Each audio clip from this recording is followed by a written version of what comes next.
안녕하세요. 오늘은 상승하는 종목들이 반드시 거쳐야 할 단계에 대해서 한번 말씀을 드려보도록 하겠습니다. 지난 목요일 날에 계룡건설이 이렇게 큰 급락이 나오게 되고 금요일 날에 이렇게 상한가가 발생을 하게 됐습니다. 이전 영상에서도 한번 다뤄드렸지만 이러한 캔들 이후에 상승 구간이 나오면서 변동성이 발생한다고 말씀을 드렸습니다. 그래서 오늘 시가가 이렇게 크게 뜨게 되고 바로 상한가에 진입을 하게 되면서 상당히 큰 변동성을 만들어내게 됐어요.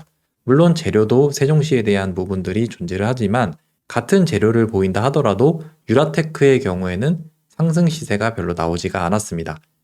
유라테크 차트만 보셔도 상대적으로 약한 모습을 드러내고 있죠. 그래서 계룡건설의 흐름을 보실 때는 재료적인 측면뿐만 아니라 반드시 차트적으로 어떤 준비 과정이 있었는가, 그리고 그 과정에서 세력들은 얼마나 많은 물량들을 받았는지를 명확하게 파악을 할 필요가 있습니다.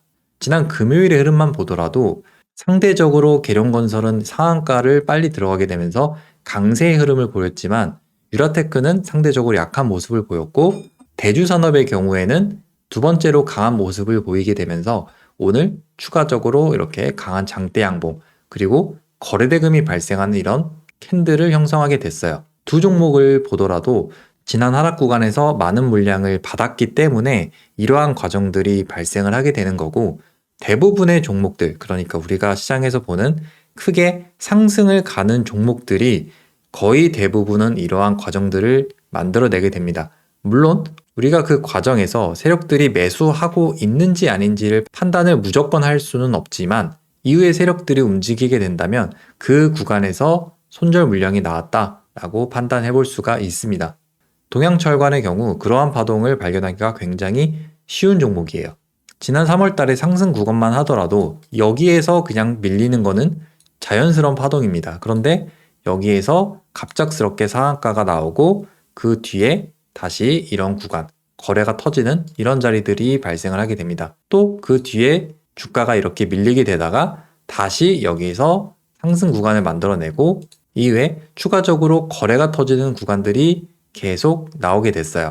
그럼 우리가 이 종목을 볼 때 하락했던 구간, 이런 하락했던 구간에서 세력들이 매수를 했는지를 정확하게 알 수만 있다면 이후에 이런 상한가 또는 그 이후의 구간까지 매매를 해볼 수가 있겠지만 그거를 정확하게 판단할 수 없는 경우에는 이러한 네모 구간, 그러니까 파동을 돌리면서 갑작스럽게 나오는 급상승 구간을 발견하고 나서야 이런 구간에서 준비 구간이 있었구나 라고 생각을 해볼 수가 있습니다. 물론 가격적으로는 이러한 자리들이 높은 자리이기는 하지만 우리가 확인하고 매매하는 것과 확인하지 않고 매매하는 건 완전히 차이가 있기 때문에 그냥 내려간다고 주가가 싸지고 있다고 매수를 하셨다가 이후에 계속 하락하는 흐름에서 큰 손실 구간이 발생할 수 있기 때문에 이러한 것들은 반드시 우리가 확인을 하고 매매하는 습관이 필요합니다.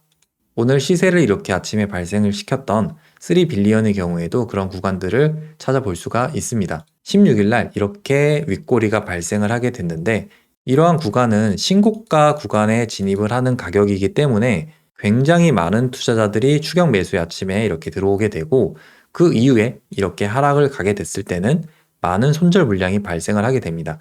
그러니까 지금 이렇게 상승을 갈 수 있었던 이유, 앞에서 이런 구간보다 돌파 구간을 이렇게 만들어 갈 수 있었던 이유는 이전에 하락 구간에 대해서 파동을 준비했다고 생각을 하시면 될 것 같아요. 어떤 종목이든지 상승을 가기 위해서는 재료가 너무 갑자기 터져서 파동을 준비할 시간이 없었던 종목을 제외하고서는 대부분의 종목들은 상승을 가기 위해선 하락 구간을 반드시 형성을 해야 되기 때문에 우리가 실제 매매를 할 때 상승 구간에 추격하는 습관을 가지고 있다면 무조건 이런 자리에서 탈이 날 수밖에 없는 매매를 하기 때문에 내가 매수하면은 계속 종목이 내려간다 라는 경험을 너무 자주 하시게 되면은 여기에서 문제가 있는 것이 아닌가 한번 생각을 해보실 필요가 있습니다. 나우 아이비를 보시면 이거는 제가 텔레그램 방에서 한번 설명을 드렸던 종목인데 이전에 이런 구간에서 음봉을 크게 만들어내는데 제가 매물대 구간에서 이렇게 만들어내는 음봉에 대해서는 관심을 항상 가져야 된다고 말씀을 드렸어요. 물론 이 이후에 이 구간에서 그냥 내려갈 수도 있습니다. 하지만 우리가 매매를 하기 위해서 관심을 가져야 할 때는 이러한 구간 이후에 그냥 내려가는 것이 아니라 다시 살려가는 흐름에서 관심을 가져야 하고, 그렇게 됐을 때 여기에서 발생한 이 음봉이 실제로는 매도를 하는 음봉이 아니라 이 매물대를 돌파하기 위해서 준비를 하는 구간이라고 생각을 하시면 됩니다. 그래서 이러한 구간들이 발생을 하게 됐을 때 재료적인 측면에서 이유가 있어서 오른 거는 맞지만 반드시 이러한 파동이 나오기 위해 준비했던 구간들이 존재를 하게 돼요. 이러한 하락 구간이 나와줘야만 주식은 상승을 할 수가 있고, 우리가 세력주를 매매하는 입장에서는 반드시 세력들이 이 매물대, 사람들이 많이 몰려 있었던 이런 구간들을 효율적으로 처리를 해주는지를 확인을 하고 매매를 해야만 좋은 성과를 가져갈 수가 있습니다. 마지막으로 DSC 인베스트먼트를 보면은 물론 지금 자리에서 추가적으로 더 상승을 할 수 있지만 이전에 상승하기 전에서의 흐름을 한번 보시게 되면은 여기서 이런 하락 구간이 발생을 했고 그 뒤에 돌려내는 흐름이 나왔다가 여기에서 다시 크게 상승을 가는 과정들이 발생을 하게 됩니다. 그래서 이러한 구간들이 발생을 하게 되는 이유는 이런 하락 구간이 있었기 때문에 이러한 구간들이 발생을 하는 것이고, 만약에 이러한 구간들이 없었다고 한다면, 그리고 돌려내는 흐름이 없었다고 한다면 이러한 파동 이후에 그냥 내려갈 수도 있습니다. 그래서 우리가 매매를 하기 위해서는 이러한 구간에서 우리가 의미를 가질 수는 있지만 바로 매매를 하기보다는 거기에서 관심을 갖고 그 이후에 종목이 움직이는 자리들을 다시 찾게 되면서 우리가 세력들이 본인들이 만든 파동을 실현시키고자 하는 흐름에서 매매를 해야 수익이 나지, 그냥 무조건 하락한다고 그리고 상승한 자리에서 무조건 매수를 하시게 되면은 떨어지는 흐름에서는 굉장히 손실 구간이 많이 발생할 수도 있고, 상승한 구간에서 추격 매수했을 때는 높은 자리에서 물리게 됐다가 손절을 못했을 때 굉장히 큰 하락 구간을 만날 수가 있습니다.